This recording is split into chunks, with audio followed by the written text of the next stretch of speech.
और जानने की कोशिश करते हैं कि फाउंडेशन का निर्माण हम क्यों करते हैं। हमने 3 महत्वपूर्ण बिंदुओं में इसको सूचीबद्ध किया है। सबसे पहले जो फाउंडेशन निर्माण का उद्देश्य हम प्रमुख मानते हैं वो है अधिसंरचना के भार को भूमि पर सुरक्षित रूप से स्थानांतरित कर लेना। अब मैं आपसे ये कहूँगा कि अधिसंरचना क्या होता है, तो आपको समझ लेने की ज़रूरत है कि इसको अंग्रेजी में सुपरस्ट्रक्चर भी बोलते हैं। इसमें दीवाल, खिड़की, लिंटेल, छज्जा, छत, पैरापेट वॉल, ये सारा का सारा मिला करके अधिसंरचना के भार में कैलकुलेट किया जाता है। इसके साथ ही साथ कुछ ऐसी इंस्टॉलेशंस हम अपने भवन पे करते हैं जिनको एक बार लगा दिया तो दोबारा उनको हटाने की आवश्यकता नहीं पड़ती है। मसलन फायर फाइटिंग के लिए अगर हमने इक्विपमेंट्स लगा रखे हैं, पाइपलाइन बिछा रखी है, तो उनका भार भी हम अधिसंरचना के भार में गिनेंगे। एसी के लिए डक्ट लगा रखा है, वो भी अधिसंरचना के भार में गिना जाएगा। इस तरीके से प्लम्बिंग सिस्टम के और सैनिटरी फिटिंग्स का जो भार होगा वो सारा का सारा हम अधिसंरचना के भार में गिनेंगे। अब इस सभी भार को, इस समेकित भार को कैसे हम सुरक्षित रूप से मृदा पर स्थानांतरित कर दें, यही हमारा प्रमुख उद्देश्य है फाउंडेशन निर्माण के पीछे। दूसरा जो बिंदु हम यहाँ पर देख पा रहे हैं कि क्षेत्रफल बढ़ा करके हम दबाव को कम करें, जिससे कि सुरक्षित रूप से हमारे अधिसंरचना की वजह से जो भार उत्पन्न हो रहा है, उसकी वजह से जो प्रेशर आ रहा है, वो सुरक्षित रूप से मृदा पर स्थानांतरित हो जाए। जैसे मैं अगर आपको दिखाना चाहूँ कि कोई फाउंडेशन, मैं सरल चित्र यहाँ पे बना करके आपको बताना चाहूँगा। जैसे ये मैंने एक कॉलम का चित्र बनाया है फाउंडेशन के साथ। जो फाउंडेशन पे लोड W लग रहा होगा, यहाँ पर जो क्रॉस सेक्शन एरिया आप देखेंगे A1 अगर हमने मान लिया, और फाउंडेशन के बॉटम पे जो एरिया है A2, इन दोनों के अंतर को जब आप देखेंगे तो A2 बहुत ज़्यादा है A1 से। ऐसा हमने इंटेंशनली किया है। और ऐसा क्यों किया है? क्योंकि आपको एक फिजिक्स का बहुत बेसिक सा फॉर्मूला पता है कि प्रेशर बराबर क्या होता है, फोर्स अपॉन एरिया। हमने फोर्स को W से दिखाया है, किसी से भी दिखा सकते हैं, F से दिखा सकते हैं, उसमें कोई मसला नहीं होगा। अब देखिए फोर्स क्या होगा, हमारे अधिसंरचना के कुल भार की वजह से आने वाला बल होगा। हम उस भार को तो कम कर नहीं पाएंगे, क्योंकि जो भवन हमने जिस उद्देश्य से बनाया है वो उस उद्देश्य की पूर्ति होना आवश्यक है, तो हम फोर्स को तो कम नहीं कर पाएंगे। फिर एरिया को कैसे, एरिया के साथ हम कुछ कर सकते हैं जिससे कि हमारा प्रेशर कम हो जाए। और ये हमें प्रेशर कम करने के लिए हमें क्या करना होगा, एरिया को बढ़ाना होगा। और इसी उद्देश्य से हमने फाउंडेशन में यहाँ पर जो A2 आप देख रहे हैं, A2 को ज़्यादा रखने की कोशिश की है। तो दूसरे बिंदु को मैं समझता हूँ कि आपके दिमाग में आ गया होगा कि हम एरिया बढ़ा करके जो फाउंडेशन के बेस का क्रॉस सेक्शनल एरिया है उसको बढ़ा करके हम अल्टीमेटली प्रेशर को कम करना चाहते हैं, इसलिए भी हम फाउंडेशन का निर्माण करते हैं। और तीसरा एक बड़ा सरल सा बिंदु है कि हम अपने संरचना को एक स्थिर आधार, एक फॉर्म बेस देना चाहते हैं, इसलिए भी हम फाउंडेशन का निर्माण करते हैं। तो इन 3 बिंदुओं में मैं समझता हूँ कि आपके जहन में थोड़ा बहुत आइडिया आ गया होगा कि हम फाउंडेशन का निर्माण क्यों करते हैं। अब जब इस कड़ी में हम आगे बढ़ेंगे और हम यह देखेंगे कि हमें किसी एक पर्टिकुलर साइट पर, एक पर्टिकुलर जगह पर हमें अपना निर्माण कार्य करना है, भवन निर्माण कार्य करना है, उसके लिए फाउंडेशन बनाने की आवश्यकता है, तो हमें साइट को एक्सप्लोर करने की ज़रूरत पड़ेगी। मतलब जहाँ पे हमें निर्माण कार्य करना है उस जगह की मृदा के बारे में हमें ढेर सारी जांच पड़ताल करनी पड़ेगी। और उस पड़ताल को क्यों करते हैं, उसका उद्देश्य क्या होता है, उसको भी हमने सूचीबद्ध करने का प्रयास किया हुआ है। साइट एक्सप्लोरेशन यानी साइट की पड़ताल करने के पीछे जो हमारा उद्देश्य होता है वो मृदा के विभिन्न परतों की मोटाई तथा उसके गुण को जानने के लिए, उसके बारे में आवश्यक डेटा कलेक्ट करने के लिए हम साइट का एक्सप्लोरेशन करते हैं, यानी कि साइट की पड़ताल करते हैं। दूसरा जो बिंदु हमने यहाँ पे सूचीबद्ध किया हुआ है कि भूजल स्तर यानी कि ग्राउंड वाटर टेबल कहाँ मौजूद है, कितनी सतह से कितनी गहराई पर मौजूद है, उसको जानने के लिए भी हम साइट का एक्सप्लोरेशन करते हैं। अब भूजल स्तर जानने की ज़रूरत क्यों पड़ती है, ये पहले मैं अगर थोड़े शब्दों में अगर आपको बताना चाहूँ तो देखिए, मृदा पर पानी यानी नमी का जो प्रभाव है वो बहुत व्यापक है। जैसे ही एक सॉइल अपने नेचुरल फॉर्मेशन में होती है, उस पर हम जैसे ही पानी डालते हैं उसका व्यवहार जो पहले की अपेक्षा बहुत ज़्यादा बदल जाता है। तो जब भी हम कभी भवन निर्माण कार्य करते हैं, उसके लिए जब आवश्यक होता है कि हम नींव बनाएं, और नींव बनाएंगे हम सॉइल पर, तो हमें यह जानने की बहुत ज़्यादा आवश्यकता होती है कि वहाँ पर ग्राउंड वाटर टेबल कहाँ है, सतह से कितनी गहराई पर है। और इसी के आधार पर हम अपने फाउंडेशन का भी कई बार चुनाव करते हैं, फाउंडेशन के प्रकार का भी चुनाव करते हैं। तीसरा बिंदु जो है डेप्थ ऑफ अंडरलाइन रॉक, जो सतह के नीचे पृथ्वी ज़मीन के जो सतह है उसके नीचे मजबूत रॉक्स, वो चट्टानें हो सकती हैं, वो हार्ड स्ट्रेटा हो सकता है अगर मैं टेक्निकली कहूँ, वो कितनी गहराई पर मौजूद है। क्योंकि कई बार आप आगे देखेंगे कि हमें कुछ ऐसे फाउंडेशन का निर्माण कार्य करना पड़ता है जिनका अल्टीमेटली जो भार का स्थानांतरण है वो हम ज़मीन के नीचे, सतह के नीचे मौजूद हार्ड स्ट्रेटा पर ही करते हैं। तो उसकी गहराई का पता करने के लिए हम क्या करते हैं, साइट के एक्सप्लोर करने की ज़रूरत हमें पड़ती है। अब साइट एक्सप्लोरेशन की कई सारी विधियां हैं, आवश्यकता के अनुसार, आवश्यक ज़रूरत पड़ने के हिसाब से हम साइट को एक्सप्लोर करते हैं। यहाँ पे हमने 5 बिंदुओं में सूचीबद्ध किया है, हालांकि और भी तरीके हैं, लेकिन जितना हमारे पास फॉर्मेट अवेलेबल है उसमें हम इनको चर्चा करने की कोशिश करेंगे। पहला आप देख सकते हैं ओपन एक्सकेवेशन है, उसके बाद हम प्रोबिंग के बारे में पढ़ेंगे, ऑगर बोरिंग है, वॉश बोरिंग और जियोफिजिकल मेथड। आगे हम इन सभी के बारे में एक एक करके डिटेल में विस्तृत रूप से चर्चा करेंगे। आइए शुरू करते हैं। पहला जो साइट के एक्सप्लोरेशन का मेथड हमने यहाँ पे चर्चा करना चाहा है वो ओपन एक्सकेवेशन यानी कि टेस्ट पिट मेथड है। सबसे पहले आप जान लीजिए ये सबसे सरल और आसान तरीका है, इसमें बहुत ज़्यादा टेक्निकल स्किल्स की आवश्यकता नहीं पड़ती, बहुत ज़्यादा मशीनरी की ज़रूरत नहीं पड़ती, मतलब आपको हैवी मशीनरी या इक्विपमेंट्स की ज़रूरत यहाँ पे नहीं पड़ने वाली है। यहाँ पे सिंपली करते क्या है, अगर मान लीजिए ये हमारा सतह है, हम इस पर एक स्क्वायर, ये मैंने ऑब्लिक प्रोजेक्शन बनाने की कोशिश करी है, एक स्क्वायर खड्डा, खुला गड्ढा खोद देंगे ज़मीन के नीचे। जैसा ये आप अनुप्रस्थ काट देख पा रहे हैं, जब हम इसको सामने से देखेंगे तो ये खड्डा कुछ इस तरीके से नज़र आएगा। ये गड्ढा जब हम बना लेंगे अपने सतह पे जहाँ पर हमें फाउंडेशन का निर्माण कार्य करना है, जब हम ये गड्ढा बना लेंगे तो हम इसके अंदर इत्मीनान से जाएंगे, बगल से हम इसको सॉइल के अलग अलग फॉर्मेशंस को देखेंगे और पहचानने की कोशिश करेंगे। जैसे जो इस स्लाइड में मैंने दिखाया है कि टॉप लेयर सेल सैंड है, उसके बाद हमें फाइन सैंड मिली, कोर्स सैंड मिली, लूज ग्रेवल मिला और नीचे जाकर के हमें डेंस रॉक मिला। तो ये हमें कैसे पता चला, जब हमने खुला गड्ढा ज़मीन के अंदर खोदा, उसके अंदर गए और हमने उसको पड़ताल किया, उसकी पहचान की, तब हमें ये पता चला। अच्छा, इस विधि में हमें एक चीज़ और पता चल जाता है कि अलग अलग जो सैंड है उसकी गहराई कितनी कितनी है, मतलब उस जो परत है, मिट्टी की परत है, मृदा की परत है, उसकी मोटाई, उस परत की मोटाई कितनी है, हमें इस ओपन एक्सकेवेशन यानी कि टेस्ट पिट मेथड में बड़े आसानी से पता चल जाता है। एक चीज़ हम यहाँ पे और आकलन कर लेते हैं, जैसे जब हम इसमें टेस्ट के लिए नीचे जाएंगे तो हमें पता चलेगा कि एक ऐसी सतह आएगी, एक ऐसा लेवल आएगा जहाँ पर आपको मृदा में नमी नज़र आएगी। जहाँ से आपको नमी नज़र आना शुरू होगी वही इस बात का द्योतक है, वही इस बात का इंडिकेटर है, इंडिकेट करेगा कि उसके नीचे क्या है, हमारा वाटर टेबल मौजूद है।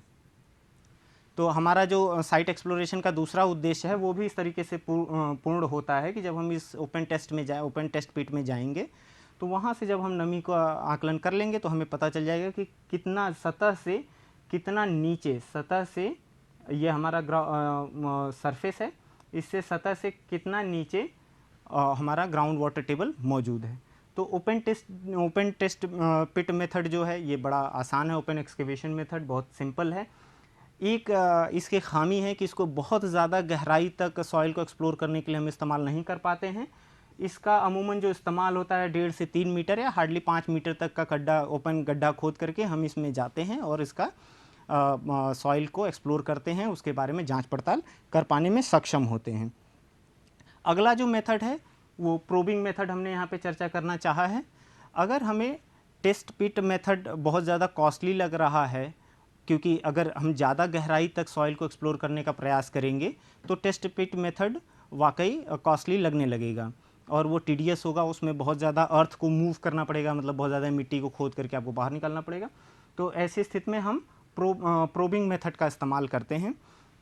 इसमें एक सिंपल प्रोब होता है जिसको प्रेशर के साथ हम सतह में धंसा देते हैं। जैसे आप देख पा रहे होंगे यहाँ पर हमारा ये ग्राउंड लेवल है, सतह पे हमने क्या किया, प्रेशर लगा करके इस प्रोब को ज़मीन के अंदर धंसा दिया।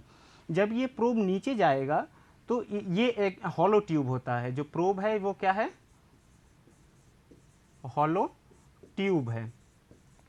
जब ये प्रोब नीचे जाएगा तो ये अपने अंदर मिट्टी को भर लेगा। और जब हम इस प्रोब को बाहर निकालेंगे तो हमें मिलेगा एक इस तरह का सैंपल सॉइल का, और इसमें अलग अलग मोटाई में अलग अलग सॉइल मौजूद होगी। हम क्या करेंगे, इन सॉइल को पहचानेंगे, इनकी मोटाई मान लीजिए ये एक्स है, ये कोई सिल्ट सैंड था, ये हमारा कोर्स सैंड है, वाई है, ये अलग अलग मोटाई को हम जान लेंगे। और इसमें जो सॉइल में जहाँ तक नमी होगी वो भी हमें वाटर टेबल के बारे में बता देगा। एक महत्वपूर्ण बात जो मैं यहाँ पे चर्चा करना चाहूँगा आपके साथ, कि जो पिछला था ओपन एक्सकेवेशन यानी कि टेस्ट पिट मेथड था और प्रोबिंग मेथड, इसमें जो सॉइल सैंपल निकल के आता है वो अनडिस्टर्ब्ड सॉइल सैंपल होता है, वो डिस्टर्ब नहीं होता। तो यहाँ से हम बहुत अच्छा आंकड़ा जुटा लेते हैं अपने साइट को एक्सप्लोर करने के उद्देश्य से। यह थोड़ा ज़्यादा गहराई तक इस्तेमाल किया जा सकता है। मैंने यहाँ पे 3 मीटर लिखा है, आप हार्डली 6-7 मीटर तक इसको इस्तेमाल कर सकते हैं। ये एक वाइड रेंज है, आप मोटे मोटे जान सकते हैं कि 3 मीटर तक अगर गहराई पे हमें अपने साइट को एक्सप्लोर करना है, सॉइल को एक्सप्लोर करना है, तो हम इस मेथड का इस्तेमाल करते हैं। अगला जो मेथड है वो ऑगर बोरिंग मेथड है। ऑगर बोरिंग कुछ हद तक प्रोबिंग मेथड के तरह ही है। यहाँ पर एक ऑगर होता है जिसके नीचे कटिंग एज लगा होता है। ये जो आप बॉटम देख रहे हैं ये क्या है, कटिंग एज है। जब हम इसको, आप जैसे स्क्रू ड्राइवर से स्क्रू कसने की कोशिश करते हैं, जब हम इसको इस तरीके से घुमाते हैं तो ये ज़मीन में नीचे की तरफ घुसता चला जाता है। और फिर हम क्या करते हैं, जैसे एक सर्टेन डेप्थ तक हमने इसको ऑगर को घुमा करके ज़मीन के अंदर इंसर्ट किया, फिर हम इस ऑगर को जब पुल आउट करते हैं, बाहर खींचते हैं, तो ये अपने साथ मिट्टी ले आता है। ध्यान रखिएगा, यहाँ पर जो सॉइल सैंपल आता है वो डिस्टर्ब सॉइल सैंपल होता है, लेकिन फिर भी हम सॉइल को पहचान सकते हैं, उसकी स्ट्रेंथ के बारे में कुछ हद तक जानकारी इकट्ठा कर सकते हैं, उसके नेचर को जान सकते हैं, उसकी मोटाई को जान सकते हैं। तो ये हमें कई बारी करना पड़ता है। ये जो एज है ये कटिंग एज होती है। इसको एक्सटेंड करने के लिए, यहाँ पर आप देख रहे होंगे ये डिसकंटिन्यू किया गया है, इसको एक्सटेंड करने के लिए हम इसमें एक्सटेंशन रॉड लगा देते हैं और ज़्यादा गहराई तक सॉइल को एक्सप्लोर करने के लिए। कुल मिलाकर के अगर मैं इसको समराइज़ करना चाहूँ ऑगर बोरिंग मेथड को, तो इसमें हम ये देख पाते हैं कि यहाँ पे सॉइल सैंपल डिस्टर्ब्ड आता है। इसमें बार बार हमें सॉइल को बाहर निकाल करके उसको इंस्पेक्ट करना पड़ता है, उसके बारे में जानकारी और सूचना इकट्ठा करनी पड़ती है, और फिर उसके बाद हम दोबारा से इस प्रोसेस को दोहराते हैं। और इस तरह से हम काफ़ी ज़्यादा गहराई तक अपने सॉइल के बारे में जानकारी इकट्ठा कर पाने में सक्षम होते हैं। यहाँ पर जैसा आप देख पा रहे हैं, मैंने सूचीबद्ध किया 6 से 8 मीटर तक, और भी ज़्यादा हो सकता है। ये कंपैरेटिवली आसान है। जो अभी अगला मेथड हम लोग पढ़ेंगे उसके कंपैरिजन में ये थोड़ा आसान है, लेस स्किल्ड लेबर इसमें लगाया जाता है।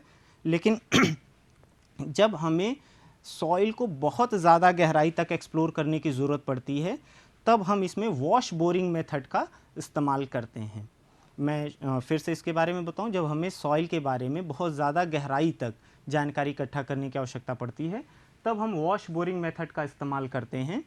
ये आपने जो अपने आसपास देखा होगा कभी, अगर कोई मेट्रो के ब्रिजेस बन रहे हैं या कोई फ्लाईओवर के ब्रिजेस बन रहे हैं, वहाँ पर जो कॉलम बनाने के से पहले जो पाइलिंग करनी होती है, वो पाइलिंग करने के लिए जो आवश्यक डेटा है कलेक्ट करने के लिए जो सॉइल को एक्सप्लोरेशन मेथड का इस्तेमाल किया जाता है, वो अमूमन वॉश बोरिंग मेथड का इस्तेमाल हम करते हैं। इसमें क्या होता है, 2 ट्यूब्स होती हैं, एक दोनों ही हॉलो ट्यूब होती हैं। एक आपको आउटर ट्यूब दिख रही होगी, एक इनर ट्यूब दिख रही होगी। जो आउटर ट्यूब है इसके बॉटम में कटिंग एज होता है, बहुत शार्प एज होता है, और जो इनर ट्यूब है इसमें बहुत ज़्यादा प्रेशर के साथ हम फ्लूइड को इंजेक्ट कराते हैं। अगर मैं फ्लूइड की बात करूँ तो यहाँ पे हम कौन सा फ्लूइड इस्तेमाल कर रहे होंगे, अमूमन जो बहुत आसानी से उपलब्ध होने वाला है पानी, उसी का इस्तेमाल कर रहे होंगे। हम इसमें पानी बहुत ज़्यादा प्रेशर के साथ इंजेक्ट कर रहे होते हैं। जब ये कटिंग एज मिट्टी काट देता है अपने निचले मतलब जो इसके बॉटम में जो मिट्टी कट जाती है, उसको ये जो इनर ट्यूब से आ रहा हुआ हाई प्रेशर के साथ पानी है वो अपने साथ ऊपर की तरफ बहा ले जाता है। और निकलने के लिए यहाँ पर आपको दिख रहा होगा एक टैप नुमा बना हुआ है जिसके नीचे एक टैंक है। जो सॉइल यहाँ से इस पानी के साथ बह करके आएगी वो इस टैंक में इकट्ठा हो जाएगी, और जब ये इकट्ठा हो जाएगी तो वहाँ पर एक ऑब्जर्वर बैठा होगा, स्किल्ड ऑब्जर्वर बैठा होगा। वो उस पानी को जो पानी में सॉइल मिक्स होके आ रही है उसको सेडिमेंटेशन प्रोसेस के तहत अलग करेगा, उस सॉइल को पहचानेगा, उसके नेचर को पहचानेगा। और जब हम इसको इंसर्ट कर रहे होंगे ज़मीन के अंदर, तो गहराई तो हमें यहाँ से पता चलती रहेगी कि हम कितने फीट कितने मीटर गहरे पर इस समय हैं, और वहाँ से आ रही हुई सॉइल को हम इस टैंक से इकट्ठा करके उसको पहचान लेंगे, तो हम एक डेटा इकट्ठा कर पाने में, सूचीबद्ध कर पाने में सक्षम होते हैं कि कितनी गहराई पर हमारे पास किस प्रकार की सॉइल मौजूद है और उसका नेचर क्या है, और उस हिसाब से हम अपने फाउंडेशन का चुनाव करते हैं। और लास्ट में जब हमें कुछ पथरीला चीज़ बाहर निकलता हुआ नज़र आता है तो हम ये मान लेते हैं कि वहाँ पर अब हम हार्ड स्ट्रेटा तक पहुँच गए हैं, एक मजबूत सतह तक पहुँच गए हैं। इस प्रकार हमने साइट के एक्सप्लोरेशन के बारे में बहुत सारी बातें कर ली। अब मैं आपसे आगे कुछ चर्चा करूं फाउंडेशन के बारे में, उससे पहले मैं चाहता हूं कि आपसे तमाम तरीके के लोड के बारे में चर्चा कर लूं जो हमारे भवन पर आते हैं। बहुत तरीके के लोड हमारे भवन पर आते हैं, लेकिन मैंने जो सूचीबद्ध करना चाहा है वो 4 बिंदुओं में करने की कोशिश की है। पहला आप देख पा रहे हैं यहाँ पे डेड लोड के बारे में हम चर्चा करेंगे, जिसे हम हिंदी में अचल भार भी कहते हैं। अब मैं आपको बता दूं कि अचल भार किस वजह से आता है, किन चीज़ों की वजह से है ये। तो भवन निर्माण कार्य, कोई सिविल निर्माण कार्य में लगने वाले मटेरियल के अपने भार की वजह से जो भार हमारे फाउंडेशन पे आता है उसी को हम सरल भाषा में डेड लोड यानी कि अचल भार कह लेते हैं। मसलन दीवार आप बनाने चलेंगे तो आपको ईंट की ज़रूरत पड़ेगी, मोर्टार की ज़रूरत पड़ेगी, तो ईंट का वजन किस में गिन लिया जाएगा? डेड लोड में। मोर्टार में जो शामिल सीमेंट है, बालू है, पानी है, इन सभी का वजन भी हम डेड लोड में काउंट कर लेंगे। आप बीम, छज्जा, लिंटेल बनाएंगे, वहाँ पे कंक्रीट आरसीसी का इस्तेमाल करेंगे, रीइंफोर्स कंक्रीट का इस्तेमाल करेंगे। उसमें इस्तेमाल होने वाले सीमेंट, सरिया, गिट्टी, बालू, अगर मैं अंग्रेजी में कहूँ तो cement, coarse aggregate, fine aggregate और स्टील का वजन, और साथ में पानी महत्वपूर्ण है, पानी का भी वजन गिना जाएगा। ये सारा का सारा डेड लोड में काउंट किया जाता है। अब भारत सरकार ने एक इंडियन स्टैंडर्ड कोड्स बनाया हुआ है। इंडियन स्टैंडर्ड कोड्स IS 875 भाग 1 के बारे में विस्तृत रूप से डेड लोड के बारे में जानकारी दी हुई है। इसमें आपको अलग अलग मटेरियल का कितना पर मीटर क्यूब भार लेते हैं वो उसके बारे में चर्चा किया हुआ है। यह IS कोड आप मान सकते हैं कि अंतिम सत्य होता है, इसमें जो आंकड़ा दिया होता है उसको हम अंतिम सत्य मान करके अपना कैलकुलेशन करते हैं। जब हम आगे बढ़ेंगे तो IS 875 भाग 2 बात करता है इम्पोज्ड लोड के बारे में। IS 875 भाग 2 किसके बारे में बात करता है? इम्पोज्ड लोड के बारे में बात करता है, जिसको हम आम बोलचाल की भाषा में लाइव लोड या चल भार कहते हैं। जो हमने सिविल निर्माण कार्य कर दिया, भवन बना दिया, पुल बना दिया, ब्रिजेस बना दिए, उसको इस्तेमाल करने वालों की वजह से जो भार आरोपित हो रहा है हमारे फाउंडेशन पे, वो हमारा चल भार यानी कि लाइव लोड में काउंट किया जाता है। अब यहाँ पर समझने की बात है कि क्या क्या वो होगा, वो कौन कौन से वस्तुएं होंगी, कौन कौन से लोग होंगे जिनका भार गिना जाएगा। जैसे आपने भवन बनाया, उसमें फर्नीचर्स डालेंगे अपने इस्तेमाल के लिए, वो भी लाइव लोड में काउंट होगा, क्योंकि वो टेम्परेरी है, वो परमानेंटली वहाँ प्लेस्ड नहीं है। उसको इस्तेमाल करने वाले लोगों की वजह से जो भार आएगा, आपने कोई अप्लायंसेस लगा रखे हैं, टीवी फ्रिज रख रखा है, AC लगा रखा है, ये सारा का सारा किस में आएगा? मैं AC के डक्ट की बात नहीं कर रहा हूँ, मैं AC के यूनिट्स की बात कर रहा हूँ, वो मूवेबल है, हालांकि मान सकते हैं, तो ये चल भार में हम काउंट कर लेंगे। अगर हम हाई राइज बिल्डिंग की बात करेंगे, यानी कि बहुमंजिली इमारतों के बारे में बात करेंगे, या ऐसे भवन निर्माण कार्य या सिविल निर्माण कार्य जो समुद्र के किनारे कोस्टल लाइंस में बनाए जाते हैं, जहाँ पे हवाओं का दबाव ज़्यादा होता है, तो वहाँ पे हमें विंड लोड यानी कि वायु भार को कंसीडर करने की ज़रूरत पड़ती है। ये अमूमन अगर आप 1 मंजिला 2 मंजिला इमारत हिंदुस्तान के मैदानी भाग में बना रहे हैं तो बहुत ज़्यादा फ़र्क पैदा नहीं करता, लेकिन जब आप हाई राइज बिल्डिंग बनाते हैं तो इसके बारे में अध्ययन करने की आवश्यकता ज़रूर पड़ती है। तो IS कोड 875 भाग 3 जो है वो विंड लोड के बारे में विस्तृत रूप से जानकारी देता है। चौथा हमने जो सूचीबद्ध किया है वो स्नो लोड के बारे में बात करने की कोशिश की है। जो स्नो लोड यानी कि हिम भार है, ये हिमपात यानी बर्फबारी के वजह से जो बर्फ़ हमारे सिविल निर्माण के ऊपर इकट्ठा हो जाती है। मसलन अगर मैं उदाहरण लूँ भवन का, कोई भवन आपने बनाया, रात भर बर्फबारी हुई, आपके छत पर बर्फ़ जम गई, उसका जो समेकित भार आरोपित होगा हमारे फाउंडेशन पर वो गिना जाएगा स्नो लोड में। इसके बारे में चर्चा IS 875 भाग 4 में दिया हुआ है। अब मैं बात करना चाहूँगा बियरिंग कैपेसिटी ऑफ सॉइल यानी कि मृदा की धारण सामर्थ्य के बारे में। अगर मैं बहुत सरल भाषा में आपको बताऊँ कि मृदा की धारण सामर्थ्य क्या होती है, तो प्रति इकाई वर्ग क्षेत्रफल पर कोई सॉइल या कोई मिट्टी जो अधिकतम भार बिना विफल हुए सह सकती है, वही उसका धारण सामर्थ्य कहलाता है। अब मैं इसको फिर से दोहरा दूँ, कोई भी सॉइल जहाँ पे आप फाउंडेशन का निर्माण करने वाले हैं वो अपने इकाई वर्ग क्षेत्रफल पर जो अधिकतम भार सह सके बिना विफल हुए, वो धारण सामर्थ्य कहलाती है। हमने इसको फार्मूले में लिखना चाहा है टोटल लोड, यानी कि जो टोटल आपके भवन या सिविल निर्माण पे जो लोड आ रहा है उसका जो फाउंडेशन का बेस एरिया है उससे विभाजित कर देंगे तो आपको बियरिंग कैपेसिटी मिल जाएगी। ये allowable bearing capacity of soil से कम होनी चाहिए अगर हम फाउंडेशन से लोड कंसीडर कर रहे हैं। मान लिया कि आपके भवन पर 10 किलो न्यूटन का लोड आ रहा है और फाउंडेशन का बेस एरिया है 2 मीटर स्क्वायर, तो बियरिंग कैपेसिटी क्या हो जाएगा 10/2 मीटर स्क्वायर, 10 किलो न्यूटन बटा 2 मीटर स्क्वायर, इसको हम लिख सकते हैं 5 किलो न्यूटन पर मीटर स्क्वायर। ये आपका आ जाएगा बियरिंग कैपेसिटी ऑफ सॉइल। तो इस तरीके से हम समझ सकते हैं कि बियरिंग कैपेसिटी ऑफ सॉइल क्या होती है। हमारी सॉइल जो अपने प्रति वर्ग क्षेत्रफल पर जो अधिकतम भार बिना विफल हुए सह सके वो बियरिंग कैपेसिटी है। अब हम बात करेंगे सेफ बियरिंग कैपेसिटी यानी कि सुरक्षित धारण सामर्थ्य के बारे में। जो अभी हमने पहले बियरिंग कैपेसिटी कैलकुलेट की थी उसको जब हम फैक्टर ऑफ सेफ्टी से यानी कि सुरक्षा के गुणांक से विभाजित कर देते हैं तो हमें प्राप्त होता है बियरिंग कैपेसिटी ऑफ सॉइल, जो कि सेफ कैटेगरी में रखा जाता है। एक स्थायी भवन के लिए यह सुरक्षा का गुणांक हम 2 से 3 के बीच में रखते हैं।